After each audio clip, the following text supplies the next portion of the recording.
So some of the emerging concepts of your cost accounting में ही your next topic. First one we did was a target costing. Now the second one which we are going to see over here will be ABC costing, that is activity based costing. The full form of ABC is activity based costing. So do you all remember we have done one chapter that is a overheads in a semester 5. हमने semester 5 में overhead सबसे last chapter पढ़ा था. So this is nothing but this is your extension of that overheads chapter. ठीक है, हम जो हमारा ट्रेडिशनल कॉस्टिंग है, मतलब नॉर्मल जो ट्रेडिशनल कॉस्टिंग है, वहां पर क्या करते थे हम, जो हमारे ओवरहेड्स थे उसको अलोकेट करते थे. ठीक है, allocation was been done into the two ways: primary allocation of the overheads and the secondary allocations of the overheads. In the primary, what we used to do, from the primary to the हम जाते थे service तक, और हम जो हमारा secondary distribution overheads वहां पर क्या करते हैं, फ्रॉम सर्विस का part we allocated to the production. So in this manner your overheads were allocated, it was apportioned and it was being absorbed. ठीक है, हम ये क्यों करते थे? It was been done on which rate? It was been done on a recovery rate. ठीक है, हम रिकवरी किसके बेसिस पर होता था? रिकवरी मशीन आवर्स के बेसिस पर करते थे, मटेरियल कॉस्ट के ऊपर करते थे, लेबर कॉस्ट के ऊपर करते थे, लेबर आवर्स के ऊपर हम रिकवर करते थे उसको. सो जो भी हमारा टोटल कॉस्ट होता था ना फॉर प्रोडक्ट, हम we were deciding it on a well advance. हम ये रेट्स को पहले से ही डिसाइड करके रखते थे. सो जो ओवरहेड्स को हम ये डिसाइड करके रखते हैं by this rate, it was not accurate. वो हमें एक्यूरेट चीजें बताता ही नहीं था. And it was quite different from the overheads which was been incurred, as it was taking a same base. जो डिनोमिनेटर था, हम ओवरहेड्स तो सेम, सिर्फ हम डिनोमिनेटर हम सेम रखते थे. So because of this problem over absorption या तो अंडर एब्जॉर्प्शन अराइज होता था. या तो ओवरहेड्स अंडर एब्जॉर्ब हो जाते थे या तो ओवरहेड्स ओवर एब्जॉर्ब हो जाते थे. तो फॉर सॉल्विंग दिस प्रॉब्लम हमने एक मॉडर्न अप्रोच लाया. That modern approach, a new overheads का approach was ABC costing, that is activity based costing. So this came into an existence in which year? This came into an existence in the year 2005. ठीक है, यहाँ पर हम क्या करते हैं, जैसे हमने आपको बताया कि ओवरहेड्स पे हम सेम बेस देते थे, but over here we are not going to take a same base. Here we are going to break out our overheads. हम हमारे ओवरहेड्स को ब्रेक करेंगे into the various activities, and then we will choose the base for each of our broken activity. देखो वहां पर आप क्या करते थे, if you wanted to find out the के overheads as per the machine hour rate क्या है, तो आप क्या करते थे, ओवरहेड्स जो भी फाइंड आउट किया उसको डिवाइड कर देते थे मशीन आवर रेट से. इसके लिए मैं आपको बोलती थी there was a common base which was been taken up. Recovery जो रेट था, जो एक्टिविटी, उसमें कैसे हम करते थे, जो एक्टिविटी में ज्यादा पैसा लगा है उस एक्टिविटी को आप ज्यादा चार्ज करते थे. But over here, this is not the things. Over here, this is a completely a different method. So activity-based system is your method of accounting, where you are going to find out what you are going to find out the total cost of your activities, which are necessary to make a product. आपको यहाँ पर basic objective क्या है इसका? The basic objective is to identify the opportunities, कि आपको वो opportunities मिले सो दैट आप अपने जो कॉस्ट है उसको रिड्यूस कर सकते. आप वो सारे चीजों पर फोकस कर सकते हो जो एक्टिविटीज को, जिसको हाई कॉस्ट एक्टिविटीज है, and depending upon it you can assign your cost accordingly. On that basis, on the resources which are available, on that basis you are going to apply your cost over there. Okay, so in the recent development, this was a recent development in the field of our costing. ठीक है, यहाँ पर हम दोनों का collections देखते हैं. हम हमारे financials and the operating informations लेके, we signifies our activities of the firm. Why? Just to know the product का cost. ठीक है, so what is in this system, what we are going to attempt at? So हम यहाँ पर ऐसा attempt करेंगे कि हम जो हमारे to absorb the overheads into the product cost.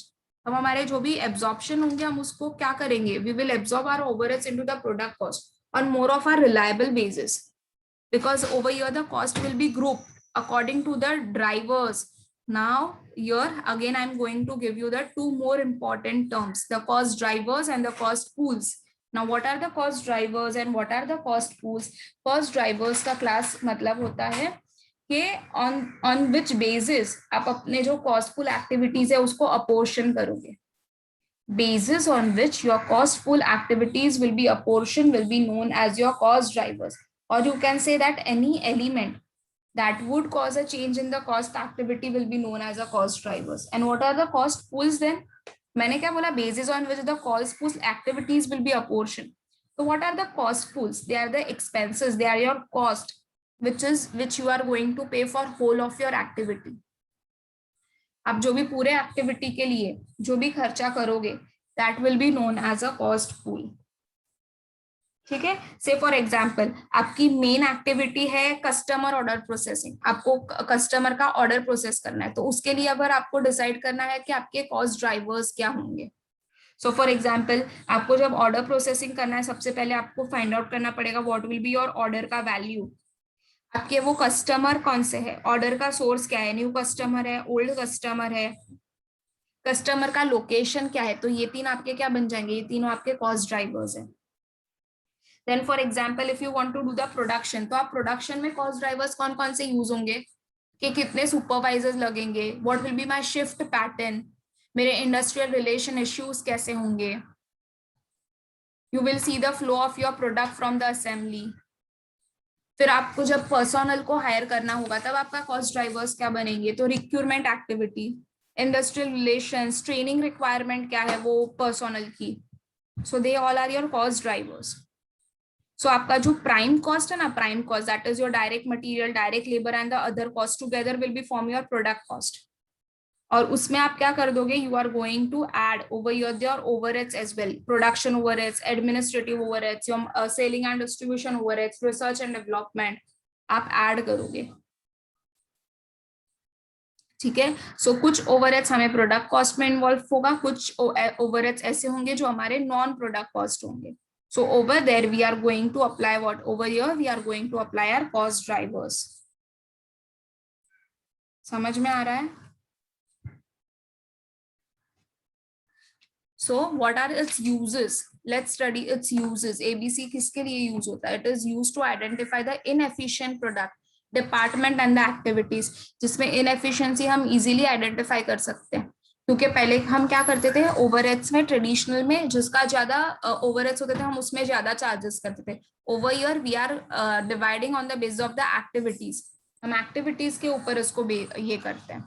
It helps to allocate more of the resources on the profitable products. आप ये डिसाइड करोगे आपका कि यहाँ पर कौन सा प्रोडक्ट आपको ज्यादा प्रॉफिट दे रहा है, कौन सा डिपार्टमेंट, कौन सी एक्टिविटी आपको ज्यादा प्रॉफिटेबल है, आप उसके ऊपर से आप अपने रिसोर्सेज को अलोकेट करोगे. So it will help you to control the cost at the individual level as well as it will help us in the departmental level to reduce the cost. Unnecessary हमारे जितने भी cost होंगे we will cut down that cost, so it will ultimately help us in fixing up the price of a product and the activities. It has a disadvantages, it is difficult to set up, बहुत time जाता है, because particularly हम हमारे जो organizations होती है वो more or less कौन सा traditional methodology ही use करती है. सो कभी कभी क्या हो जाता है, आप इजीली चेंज नहीं कर पाते हो ट्रेडिशनल से लेके मॉडर्न अप्रोच में. एंड इवन एक्टिविटी आपको यहाँ पर एक्टिविटी के ऊपर से बेसिस करना है. So here it will be a time consuming process as well, and all your activities even will be costing you some और द अदर कॉस्ट इन्वॉल्व होगा उसमें. ठीक है. See, now going for the example, उसके पहले I just wanted to say that in activity, that is activity based costing, you have all the levels of the activity. कौन कौन से activities के level होता है? एक level होता है unit level, the second level is a batch level, then we have a product level, and then we have a facility level. So this on the basis of the level, यहाँ पर levels के हिसाब से ये होता है. One more thing which I wanted to tell you is the benefits. Levels के साथ साथ हम एक बेनिफिट्स भी देखेंगे. इसका बेनिफिट क्या है? It brings the accuracy and the reliability in your product. It provide you the more realistic product का कॉस्ट. ठीक है, आप यहाँ पर अननेसेसरी आपकी जो एक्टिविटीज में कॉस्ट हो रहा है वो उसको आप रिड्यूस कर पाओगे. You will, it will help you in the fixing of your selling price of a products as well. See, and ABC what it provides, ABC provides the cost driver rates. ठीक है, आप cost driver rate कैसे find out करोगे? पता है, जो भी overheads होगा ना, डिवाइड करोगे उसको ड्राइवर से, कॉस्ट ड्राइवर से. So when the overheads will be divided with your cost driver, you will be getting a cost driver rates. And this cost driver rate, ठीक है, is very useful for your cost management and the performance appraisable of the cost centres as well. So there are इसमें एक steps involved है. There are particularly the steps which are been involved over here. Step number 1 will be for identifying कि आपकी main activity क्या है organization की. For example, material handling है, purchasing है, receipts है, dispatch है. आपको सबसे पहले identify करना है your main activity of the organization. That will be your very first step. Second step will be here you identify the factors which determine the cost of your activity. सो जो आपको cost of an activity, जो भी factors है जो determine करेंगे हमारे cost of the activity को, हम बोलेंगे cost drivers. That is number of orders purchase, number of the orders delivers, number of the setups. Your third step will be you will be collecting the cost of each of the activity. तो जब आप cost collect करोगे cost of each of the activity, it will be known as a cost pools. And the fourth one will be charge the support overheads to the product. मैंने अभी आपको बताया ना, overheads को डिवाइड कर दो उसकी cost drivers से, तो you will be getting what? You will be getting the cost drivers rate. So these are the 4 steps which are been involved in the ABC, that is activity based costing. समझ में आया? Just read this example once.